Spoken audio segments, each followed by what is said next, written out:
¿Has pasado miedo alguna vez? Todos pasamos miedo en muchas ocasiones. Miedo a lo desconocido, a no fallar en el sexo, a la oscuridad, a la gente, a nuestro jefe e incluso a nuestros padres. Fernando Fanego presenta en el Quitamiedos desde lo ameno y divertido. Los lunes a las 6 de la tarde tienes una cita ineludible sintonizando Libertad FM.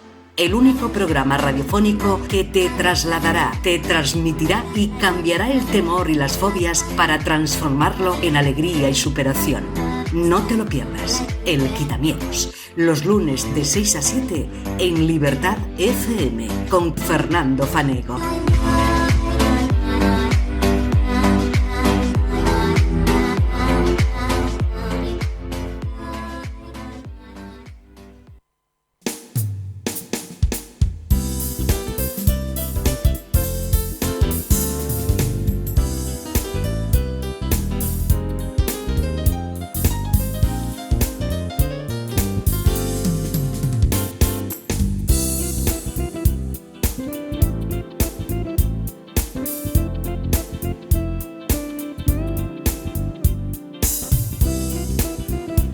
Pues 1, 2 y 3, sumamos 3 sobre las 6 de la tarde de hoy, 24 de enero de 2022. De momento la vida nos sigue respetando, lo que nos rodea y nos invade en este ambiente tan bonito y cálido de nuestra querida España, ese virus que últimamente es compañero, pues también nos sigue respetando. Así que otro lunes más, seguimos acompañándoles, tratándoles de llevar los consejos para que dentro del miedo que todos van a pasar ustedes, pues quizá sea menos.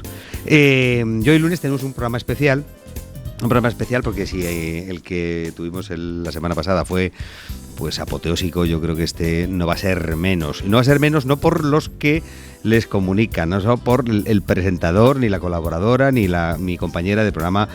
Muy buenas tardes, Mónica Fortón. Muy buenas tardes, don Fernando. No va a ser por nosotros, va a ser por los invitados que hoy tenemos el lujo de poder disponer y de robarles un ratejo, para que nos cuenten cosas que desde luego les van a dejar perplejos. No les vamos a poder ver la cara con los ojos así estilo pues eso, como el ultimito Frankenstein, pero sí que se le van a dejar sorprendido. Iba a decir Mel Brooks. ¿Te has acordado del nombre? Sí, Mel Brooks, exacto.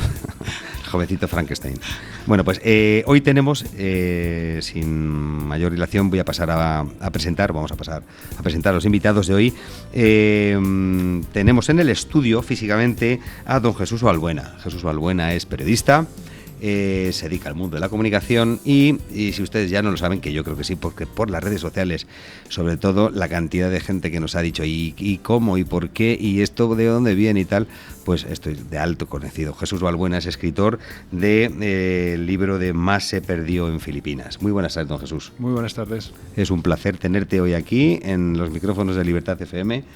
Sabes que estás en un programa singular, porque se sabe cómo empieza pero nunca cómo termina. Estoy encantado. Con lo cual es divertido, porque bueno, es como entrar en una dinámica que dices, bueno, vamos a ver cómo va. Sabemos solo que termina a las 7, es lo único que sabemos. La hora es la única que sabemos, porque el técnico nos dice, nuestro queridísimo David Cantarero, muy buenas tardes, que nunca le saludo, te quiero, tío. Y al otro lado de la línea tenemos, fíjate, a una cosa que estoy deseando estamos deseando empezar a preguntarle cosas, y sobre todo por lo que nos van a contar y lo que a ustedes les va a transmitir esa sensación de uy, qué cosas más chulas y qué cosas más, algunas con incertidumbre, otras con un cierto miedo o resquemor, como diría yo. Y al otro lado tenemos del estudio, no está aquí físicamente, a Pablo Lozano Antonelli, que es recreador histórico.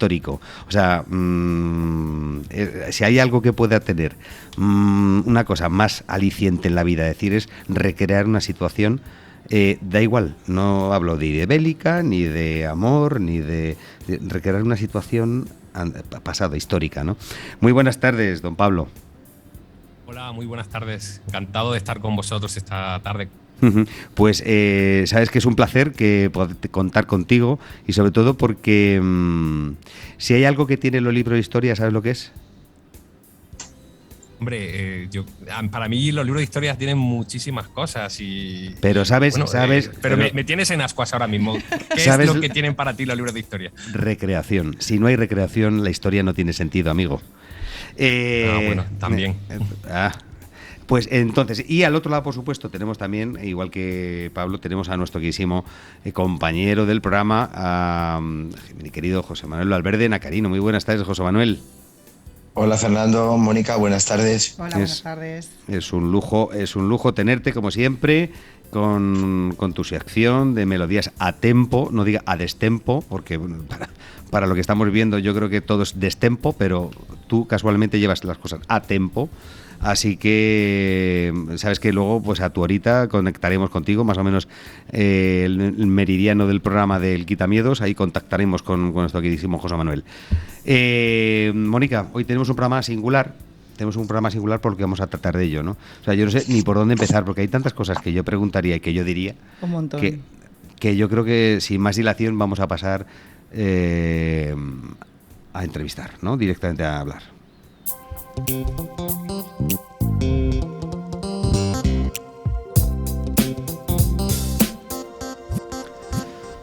Pues bueno, vamos por 8, 4 más 4, 8, sobre las 6 de la tarde, pues de hoy 24. Qué bien se te da sumar. ¿Perdón? Qué bien se te da sumar. Bueno, yo era de letras siempre. Lo que no sé es cómo llegué a aprender. Bueno, pues subamos 8 sobre las 6 de la tarde y entonces vamos a empezar. Me surge una pregunta, sobre todo la suerte de tener a Jesús Balbuena en el estudio, sobre todo porque su reciente obra, cualquiera que escriba un libro, una de las cosas más, yo creo que he tenido la suerte de una de las cosas que he hecho en mi vida ha sido escribir un libro y otras cosas distintas. Es como tener un niño, es como parir a alguien, ¿no? Parir a un ser, y todo tiene un fundamento. Y me remito a esto porque el llevarte a escribir y el llevarte a transmitir una situación es porque has engendrado algo. Es decir, como cualquier madre o padre, o padres que engendran algo y lo paren. En este caso, tú has parido un libro, una obra, que es Más se perdió en Filipinas, querido Jesús. ¿Qué es lo que te llevó? La primera pregunta, yo creo que es de cajón y sobre todo porque es necesaria decir, ¿qué te llevó a escribir este libro? Un hombre, digo, periodista, dedicado a la comunicación. Pues la historia de toda mi vida, realmente, porque yo soy bisnieto de uno de los 33 héroes de Valer. El abuelo de mi madre era el cabo que salió cojo de aquella iglesia y desde niño escuchaba en la familia pues que la historia no les había hecho justicia. De hecho, él era un héroe anónimo y me empecé a interesar por esta historia y me ha acompañado siempre. Y ahora pues ya tenía tanta documentación y tantas cosas que contar que aproveché el confinamiento para plasmarlas en un folio en blanco. Es de las cosas, fíjate, sobre todo porque la gente habla de todo. Es decir, tenemos esa forma de ser, pero en general el ser humano, ¿no? Es decir, que tiene que hablar, tiene que comentar y sobre todo tiene que criticar. Muchas veces la crítica es constructiva cuando se hace en pos o para mejorar, y otra que es destructiva, ¿no? Nosotros tenemos sobre el peso de la bandera de España, sobre el peso de nuestra propia idiosincrasia como españoles que somos. Hemos nacido en España, un territorio que de momento sigue siendo soberano. Es decir, que se nos viene un poco agrio ahora por la vida en la que vivimos, en la que políticamente nos rodea esta peste política que tenemos alrededor, que nos conduce a tener repulsas hacia contar lo que realmente fueron los héroes que hemos tenido en España, sobre todo las contiendas en las que nos hemos visto, y ahora luego comentaremos con Jesús, es decir, con Pablo, las distintas afrentas que ha tenido la historia de un país como España. ¿Has tenido algún tipo de problema o has pensado que podía repercutir desde el punto de vista ahora pseudopolítico, sociológico, económico, financiero? Es decir, que escriba sobre un héroe de algo que enarboló en su momento una bandera, que era la española. Bueno, me he tratado de abstraer de todo eso, ¿no? Porque el sitio de Valer, cuando profundizas en ello, pues te das cuenta de que trasciende y con mucho la historia de España. Es historia universal. No hay un destacamento de ningún país que fuera reconocido expresamente por los dos enemigos contra los que combatió, ¿no? Estados Unidos por un lado y Filipinas por otro, ¿no? Entonces he tratado de hacer una obra rigurosa en cuanto a lo que las fuentes primarias documentan que ocurrió y digamos, divulgar un episodio de la historia universal que creo que merece ser divulgado. Que actualmente, pues sí, ¿no? Hay mucha opinión sobre cualquier cosa. Sí, porque tiene connotaciones políticas. Es decir, el oí hablar, por ejemplo, de cualquier tipo de descubridor, no descubridor, de los que se apuntaron a ir a las Américas y, bueno, pues con un sueldecillo y tal, o un buen sueldo que les pagaban, se encomendaban en hacer cualquier tipo de misión, digo, y eso está hoy mal visto porque es la historia negra. Es la historia negra.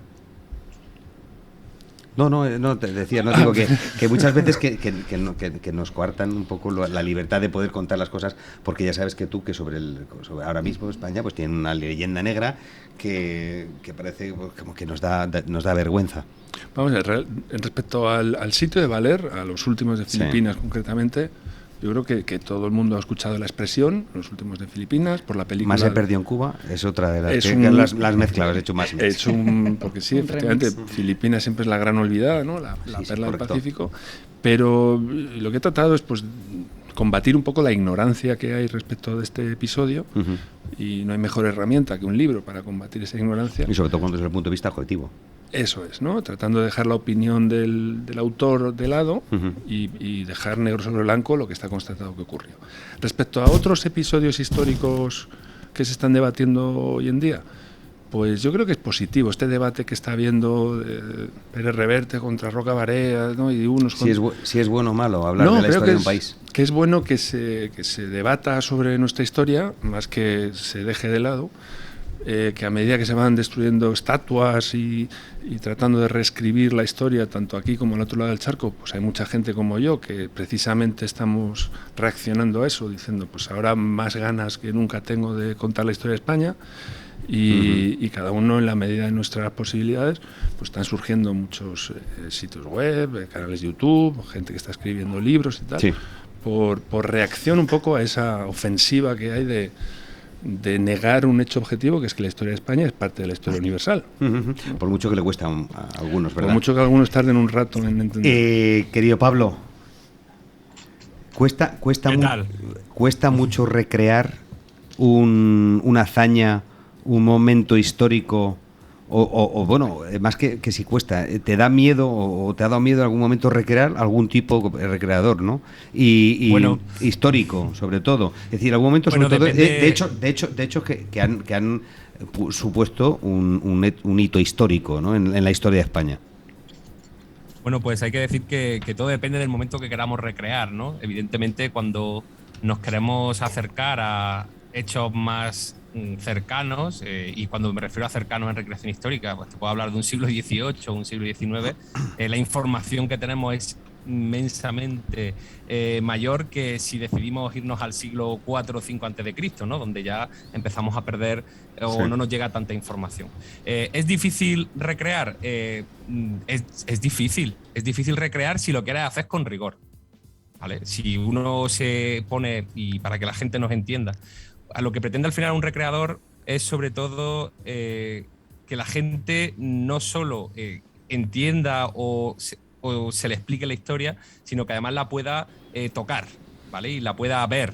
Me refiero, nosotros podemos hablarle a la gente en los libros de cascos, de armamento o incluso de gastronomía de cualquier época o momento de la historia, pero si encima conseguimos que esa persona pueda tocar una cota de malla, pueda tocar un casco o pueda saborear una comida, la experiencia es muchísimo más completa, que al final lo que pretendemos un recreador, pero todo ello con rigor. Esto quiere decir que siempre que los recreadores actuamos, cuando digo actuamos, cuando hacemos de recreadores, tenemos que ser conscientes de lo que estamos explicando y contando, y no inventarnos nada, o si no estamos seguros de algo, pues decir si hay teoría A, B y C.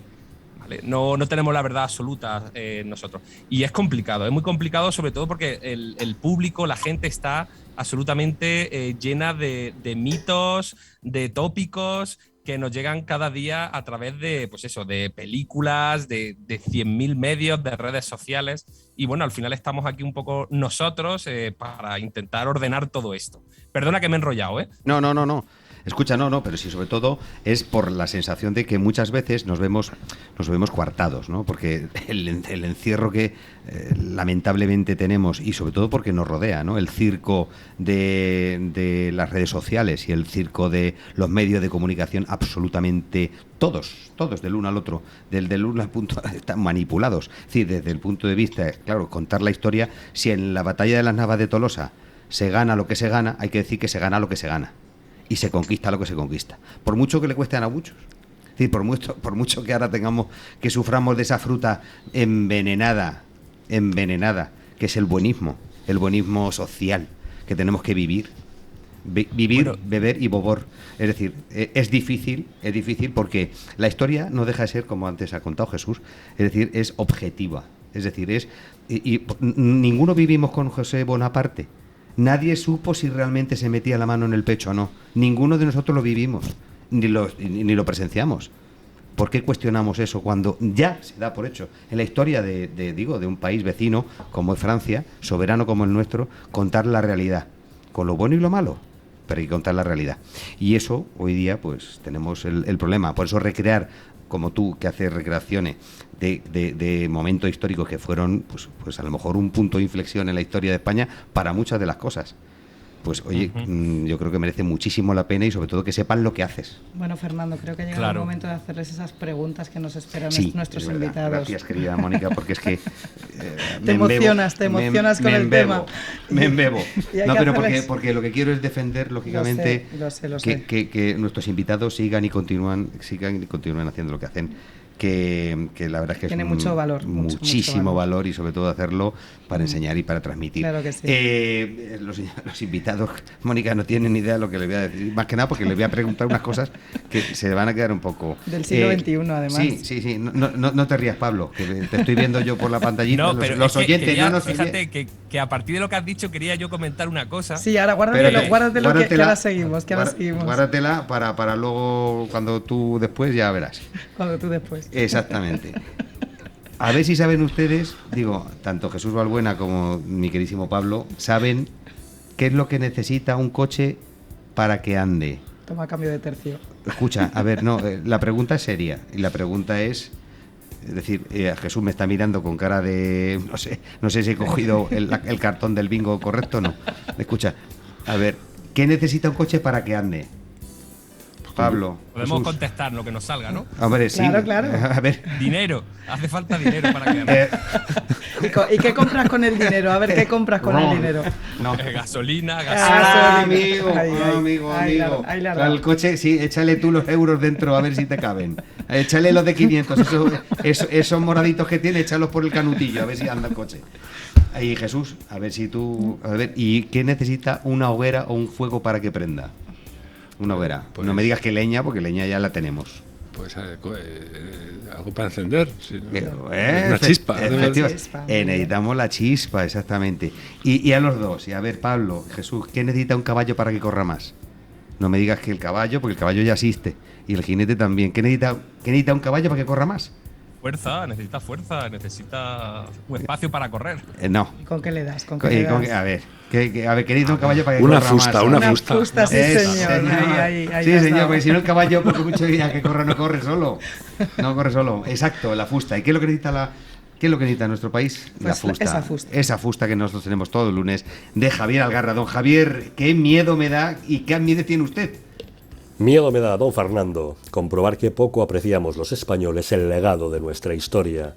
Unos anales plagados de actos heroicos que quedaron, sin embargo, encerrados en el baúl de la desmemoria, cerrado con la llave de la ignorancia y arrinconado en la buhardilla del desprecio que nos imponen los cronistas de la neoverdad, la corrección política del relativismo y los reescritores de la nueva versión orwelliana de lo que nos dicen que pasó realmente.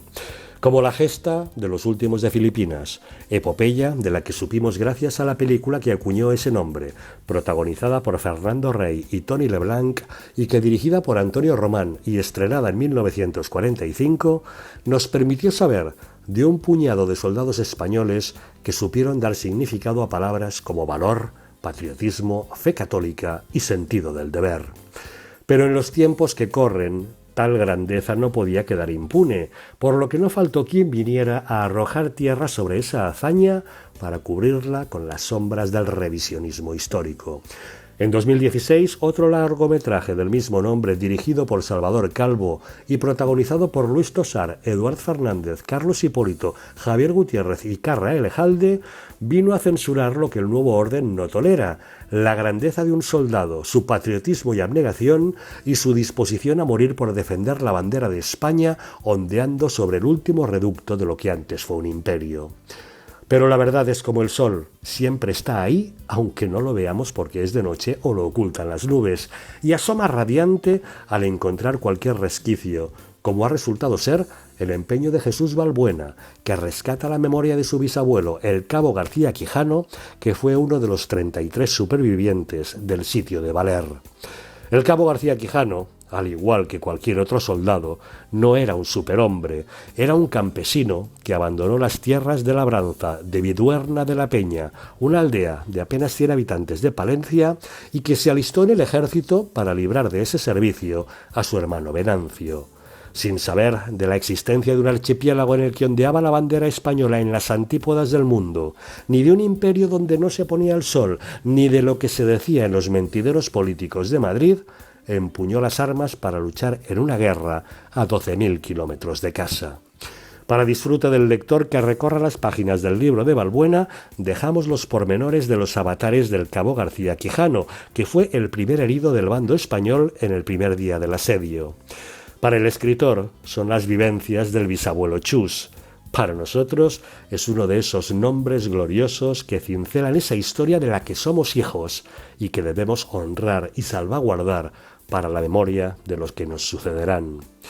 Gracias, Balbuena, por compartir con nosotros ese valioso documento que aporta como novedad la máxima objetividad en el relato de un hecho, más allá de la pasión esperable del parentesco del protagonista con el autor, que no hace concesiones al sectarismo, gregarismo o dogmatismo.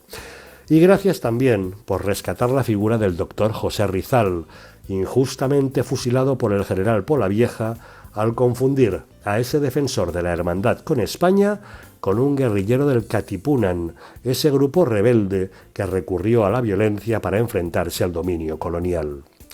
Nuestra historia puede tener sombras, como la ceguera de una metrópoli en la corte de la regente María Cristina, con un acomodaticio sistema de alternancia entre conservadores y liberales que mantenía a nuestros gobernantes sumidos en sus propias miserias sin percatarse de lo que realmente ocurría en sus posesiones de ultramar.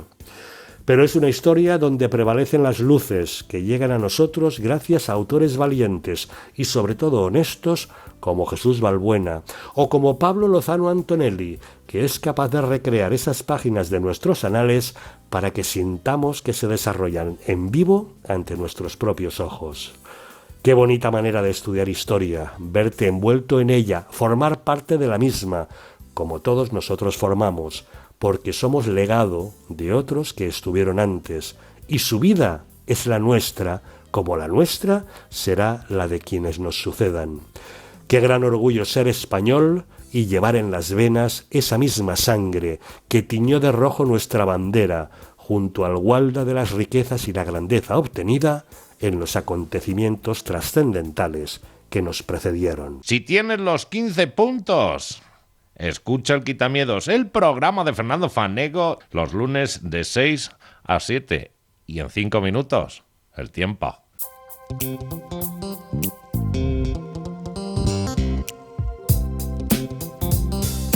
Bueno, pues sumamos 25 sobre las 6 de la tarde y la verdad es que es magnífica la fusta de esta semana que ha hecho nuestro queridísimo general Garra, sobre todo escribiendo de una situación, ¿no? Una situación que como periodo y como etapas de la historia que forjan un país, pues es interesante. Entramos en terreno ya de, yo creo que musical, antes de empezar realmente, no el debate, porque aquí no se debate, sino aquí se comenta, aquí se vive, se experimenta, se aprende, sobre todo. Yo no sé si decirle a Pablo que nos cuente lo que tenía ahí guardado antes de la fusta. Pero tiene que ser, yo creo que casi mejor, yo creo que es mejor que lo está ahí como lo está ahí amasando, lo está preparando, lo está ahí amasando para que como un boomerang después.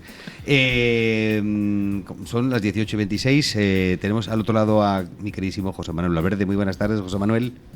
Hola Fernando, buenas tardes. Bueno, pues otra prueba más de fuego que los invitados cuando se someten a este programa de que hablamos del miedo, ¿no? Como tú bien sabes, José, pues no saben lo que le vas a preguntar. Así que con lo cual los tienes abiertitos, los tienes desnuditos y preparados para ti. Pues muy bien, venga, hoy vamos a dar un pequeño giro de tuerca y vamos a hacer durante estas semanas un poco también a recordar, igual que la música es importante, también vamos a ver un poquito de música de películas, si os parece, y música de series que nos han estado en nuestras vidas, ¿vale? Y hoy tenemos la música de una serie muy famosa, que lo voy a poner fácil, y voy a decir una serie de pistas, no me contestéis y al final ya veréis cómo os suena esta serie. La serie se estrenó en un abril de 2011, aunque más en Estados Unidos y Canadá, aunque más tarde llegó a España y la vimos todos.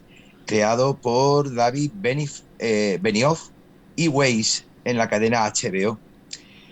La historia la podríamos recrear en una Inglaterra pasada, entre las casas de York y Lancaster. Los Stark podría ser que fueran York y los Lannister de Lancaster. Y era la historia de las dos rosas en Inglaterra.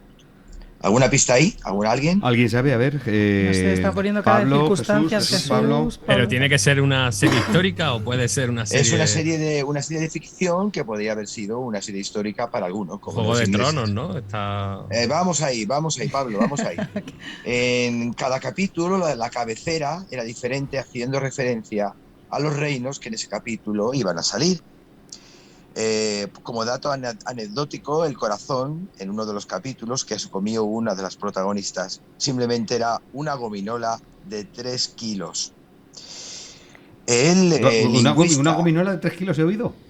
Sí, más o menos 2 y pico, 3 kilos se comió. Sí, aparentemente era un corazón, pero no era una gominola. Vivió después, pudo vivir después.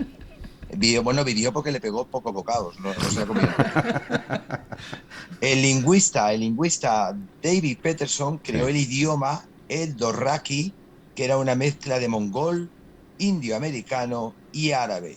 Sí. Y más o menos en el 2012, más de 150 bebés se llamaron Khaleesi en honor a esa serie. O sea que está claro que ya lo sabéis porque Pablo ya ha dado antes en el título. Y hoy vamos a poner la intro de esa serie, que a mucha gente le gustó y a otros puede ser que no, que era Juego de Tronos. Pues vamos allá con Juego de Tronos.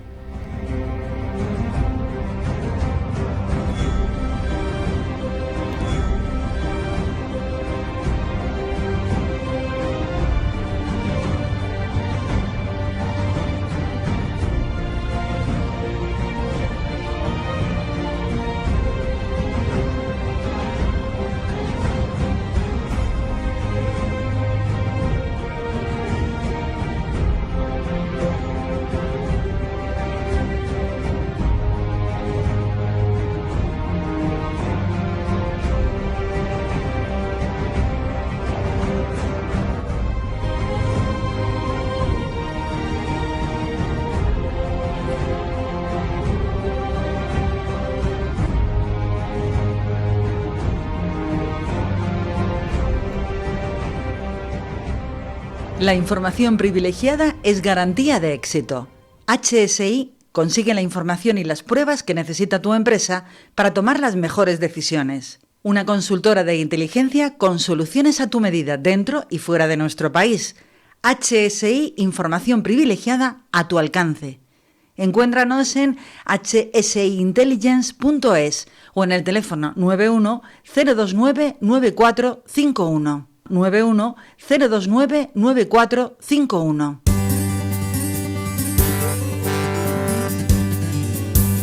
Yo lo tengo muy claro a la hora de utilizar los servicios de transporte urgente y mensajería. Aquí solo confiamos en la experiencia de 30 años en el sector y en un servicio de alta calidad. Aquí solo confiamos en Multieste.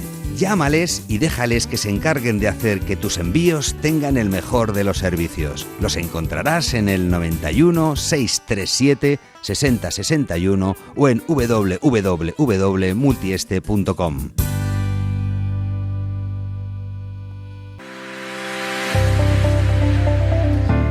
Necesito material bueno y económico para mi clínica y lo necesito urgente. ¿Has mirado en Fisiomarket? Llevan más de 10 años como importadores y distribuidores de material y equipamiento médico, además de que son primeras marcas de prestigio internacional y puedes comprarlo fácil y de forma online. ¿Y si necesito ecógrafos, diatermias y otros equipos? Pues en Fisiomarket, que ahora lo financias y no pagas hasta 2022. Aprovechalo. Para más información puedes llamar al 91 632 7720 o en la web fisiomarket.com. Recuerda, fisiomarket.com.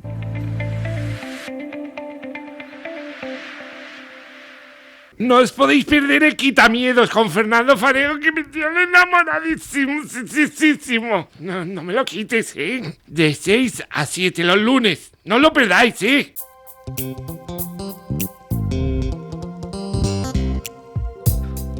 Pues más 32, sobre las 6 de la tarde de hoy, 24 de enero de 2022. Tenemos a la otra línea, antes de entrar en harina con nuestros queridísimos invitados, querida Mónica, tenemos al otro lado de la línea a José Luis Benito. José Luis Benito es el CEO, presidente, director general, llámelo usted como quieran, porque ahora tienen muchísimas nomenclaturas, pero en realidad era el jefe de lo que viene a ser la compañía, una de las compañías de referencia en el mundo, ya no solo del transporte, sino del courier, ¿no? Que es, aparte de amigo, es patrocinador de este programa que les hace y les faculta para que cada lunes podamos estar cerca de ustedes. Muy buenas tardes, don José Luis. ¿Qué tal, Fernando? Buenas tardes, ¿cómo estás? Pues... Disculpa que no haya podido estar ahí, pero me ha sido imposible. Estoy fuera de Madrid y ya sabes lo que me gusta a mí estar en vuestra compañía, pero no me ha sido posible, discúlpame. Pues estás totalmente excusado, querido José Luis. Mira, yo hay una de las cosas que yo creo que como cualquier hijo de todo vecino que se preste, sobre todo porque todos necesitamos el transporte, todo se mueve, si no hubiera transporte no habría vida, yo creo que en nuestros días, ¿no? Porque si no se mueven las mercancías y no se mueven los elementos o los bienes que son necesarios para poder subsistir, pues evidentemente lógicamente estaríamos todavía en el Cromañón, ¿no? Algunos siguen allí anclados, pero no podríamos tener la vida que hoy día tenemos. Hay una cosa que yo quiero, José Luis, como profesional del mundo del transporte y sobre todo vividor de esta situación que ahora estamos viendo con la subida de los precios de los carburantes y sobre todo de una empresa puntera como es Multieste a la hora lógicamente de realizar ya no solo su servicio, sino hacerlo con la misma diligencia y garantía que se hacía antes. ¿Esta subida del gasoil ha supuesto un cambio para el sector en el que Multieste se mueve? Absolutamente. Es algo significativo a tener en cuenta y que evidentemente tiene una repercusión en estas nuevas tarifas que las compañías de transporte urgente y convencional hemos trasladado a nuestros clientes para esta nueva temporada. Es algo muy significativo, pero vamos, es algo que nosotros podemos verlo a nivel incluso particular. Hace un año y medio llenábamos un combustible de nuestros vehículos casi en la mitad del precio de lo que lo llenamos ahora, ¿no? Uh-huh.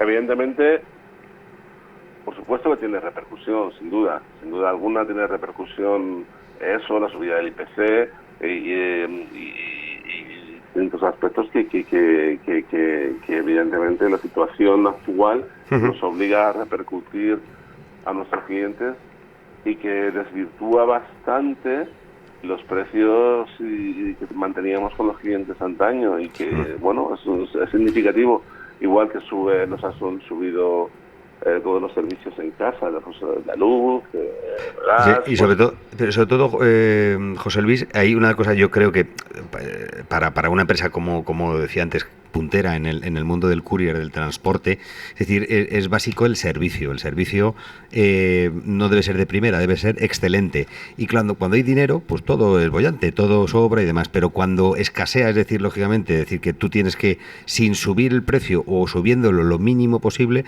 hacer el mismo servicio, me imagino. O sea, que eso es lo difícil. Fernando, es evidente. No puedes ofrecer el mismo servicio, la misma calidad, teniendo unos costes que sufragar, de estructura, de combustible, etcétera. No sería absurdo. Sería ofrecerle, intentar mantener a un cliente engañándolo o estás cogiendo, decimos, de lotería, sí, para ver cuándo te caes. Es absurdo, ¿no? Es absurdo. Sería absurdo. Esto es para todos. ¿Y qué te iba a decir, José? ¿Tú ves visos de en un corto espacio de tiempo el cambio, digo, la tonalidad, me refiero, porque claro, si sigue subiendo el carburante, siguen subiendo los gastos, lógicamente un servicio como el vuestro, que es de prioridad y sobre todo excelente en cuanto a que no puede haber fallos, es decir, una determinada mercancía, una determinada documentación tiene que llegar a su hora y tiene que llegar al destino exacto, es decir, claro, no puedes evitar ninguno de los costes que esa cadena lleva a que todo eso se produzca con éxito, ¿no? O sea, con lo cual, ¿tú ves que hay alguna posible solución a corto plazo? Hombre, sí, pero no depende de nosotros, no depende de los que nos gobiernan, quizás, ¿no?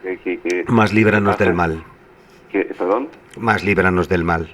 Que como dependa de lo que no gobiernan. Depende de las gestiones que contemplen, que consideren hacer, sí, depende de los resultados que obtengan, depende de lo bien que gestionen, porque, bueno, más que el colorín de rojo, azul, amarillo, lo que buscamos ya los españoles es tener buenos gestores de una vez. Bueno, que podamos vivir todos, que podamos todos mantener las empresas con dignidad, sin asfixiarnos por las malas gestiones o por decisiones de señores que no han gestionado quizás ni la comunidad de vecinos en la que viven. O no han sabido hacerlo. José, querido amigo, querido colaborador, escucha. Una vez. No, escucha, no, pero ya sabes que aquí está tu casa, sabes que hoy estás en tierras levantinas, con lo cual, pero si no estarías aquí. Sabes que este es tu programa y aquí está tu micrófono. José Luis Benito, CEO de Multieste, patrocinador, colaborador de este singular programa de los lunes por la tarde en Libertad FM. José, un abrazo y la próxima continuamos. Gracias por tu sabiduría. Por favor, no, para nada, es un placer que me compartas conmigo. Un abrazo grande. Adiós, buenas tardes. Buenas tardes. ¿Has pasado miedo alguna vez? Todos pasamos miedo en muchas ocasiones. Miedo a lo desconocido, a no fallar en el sexo, a la oscuridad, a la gente, a nuestro jefe e incluso a nuestros padres. Fernando Fanego presentan el Quitamiedos desde lo ameno y divertido.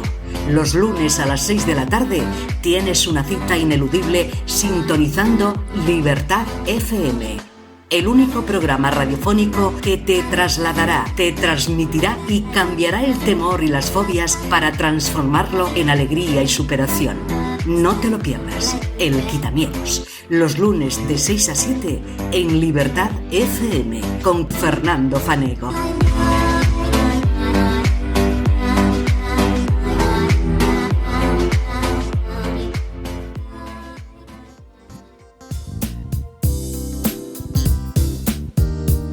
Bueno, sin por mayores ni por menores. Estoy deseando preguntarle a Pablo que tenía por ahí un boomerang que me iba a recibir, algo que me iba a responder. Lo tenía guardado en el bolsillo. Lo tenía reservado. Querido Pablo, sí. Cuenta.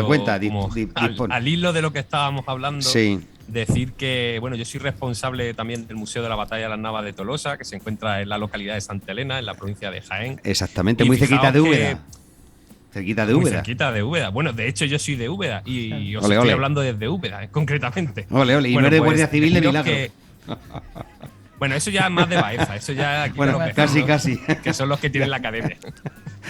Bueno, deciros que fijaos que se habla, por ejemplo, que hablábamos de rigor y de conocimiento, y hablamos continuamente de la batalla de las Navas de Tolosa, y tengo que deciros que este año, 2022, va a ser la primera vez, después de 800 años, que vamos a realizar un trabajo arqueológico en el campo de batalla. O sea, ¿esto qué significa? Que llevamos 800 años hablando de la batalla, pero prácticamente sin haber trabajado a nivel científico sobre ella. O sea, estamos contando lo que nos contaron algunos que pasaron por la batalla, como Jiménez de Rada o como pudo contarnos Alfonso VIII. Pero claro, la realidad que hemos ido descubriendo con el tiempo es que muchas de las cosas que se cuentan no fueron tal y como la gente las cree. O sea que algo tan conocido como la batalla de Nava de Tolosa resulta que, no se ha hecho casi nada. Bueno, pero de todas formas te refieres a lo que son los vestigios, ¿no? Vestigios desde el punto de vista históricos, ¿no? Es decir, si realmente se desarrolló la batalla como lo cuentan, y por ejemplo hay muchas cosas que ya se han el suelo no te va a poder decir por ejemplo, nunca. Esto de Sancho VII fue el que tiene el escudo de Navarra, tiene las cadenas porque Sancho VII fue el primero que rompió el cerco o el palenque de Al-Nasir, que sabemos que no fue así, y así muchísimas cosas que... A ver si vamos a tener que pedir perdón ahora. A ver si vamos a tener que pedir perdón ahora, seguir pidiendo perdón por todo, haber nacido. No, hombre, no. Lo que digo vale, es que, vale. Que eso me consuela. Que me digas tú que no, me consuela. Se abre una etapa muy interesante porque, oye, teníamos muchas ganas de empezar a trabajar en ese sentido y saber mucho más, ¿no? Sobre lo que realmente ocurrió. Eso siempre está bien. Mira, yo te voy a poner un ejemplo que estuve hace unos años, tuve la suerte de donde se libró la batalla de Waterloo, con 2 O's. Waterloo, ¿sabes? Exactamente, un sitio precioso, el paraje es brutal. De hecho, estuve hospedado donde estuvo el valiente general inglés. De Wellington. Exacto, ahí, que ahora es un hotel. Y pasé por allí de paso y tal, ¿no?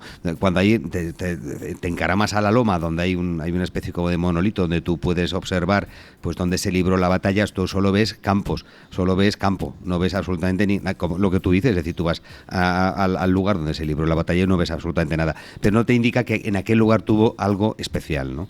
Me parece muy bien, ¿eh? Y yo creo que si hay que apoyar esa moción para, desde un punto de vista histórico y arqueológico, encontrar algo más de lo que supuso esa batalla, por supuesto. Pero ahora hubo un antes y un después de Tolosa. Por lo menos los libros de historia lo cuentan así, yo me lo voy a creer. Sí, no, eso es una realidad histórica y objetiva, ¿no? Que marcó un antes y un después. Y que Europa, tal y como la conocemos hoy, es gracias a que, digamos, esa coalición de reinos cristianos y la cruzada y el apoyo de diferentes caballeros venidos de toda Europa, consiguieron, pues eso, frenar el avance del imperio almohade. Pero que es apasionante, o sea, es una historia que, de verdad, yo muchas veces como responsable y como director del museo, no entiendo por qué no se profundiza en este conflicto, que si esto hubiera ocurrido en Estados Unidos, ¿no? Que tantas veces no han vendido sus películas, ¿no? O en cualquier otro lugar del mundo, es que estaríamos todo el día hablando de esto.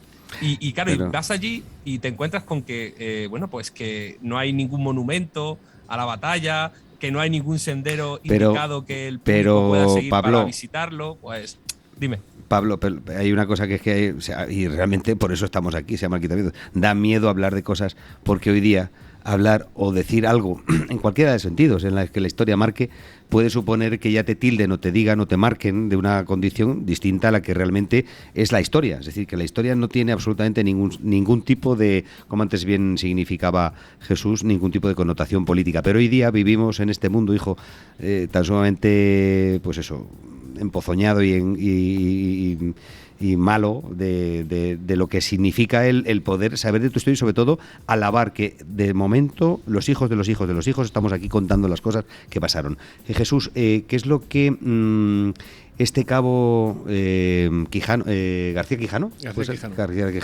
le llevó a librar aquello? Tú sabes exactamente, bueno, porque el libro creo que está en la editorial Encuentro, la editorial Encuentro, lo tienen ustedes a la venta y pueden disponer de él, que creo que es, yo lo primero que voy a hacer nada más salir del estudio es intentar hacerme con uno para que lógicamente conocer esos pormenores que son muchas veces por mayores de lo que qué es lo que le supuso a tu familiar el mantenerse allí o irse allí en esa contienda. Bueno, él fue quintado. Reclutado, vamos, para que nos entiendan. 1 de cada 5 jóvenes tenían que ser enviados a la guerra en ultramar, y a él le tocó a su hermano mayor, a Venancio, y te podías permutar por tu hermano. también podías venderle a alguien, si te tocaba, el que fuera en tu lugar, ¿no? 2.000 pesetas costaba la redención. Y entonces él fue en lugar de su hermano y acabó allí en el año 96, en Manila, cuando ya está la insurrección. Sí, en la época en la que España, creo que era la reina regente la que estaba entonces. Correcto. Por aquel, no sé, era Cánovas del Castillo, me parece. Correcto, sí. A Cánovas le asesinan en agosto del 97 y ya prácticamente la insurrección en Filipinas es irreversible.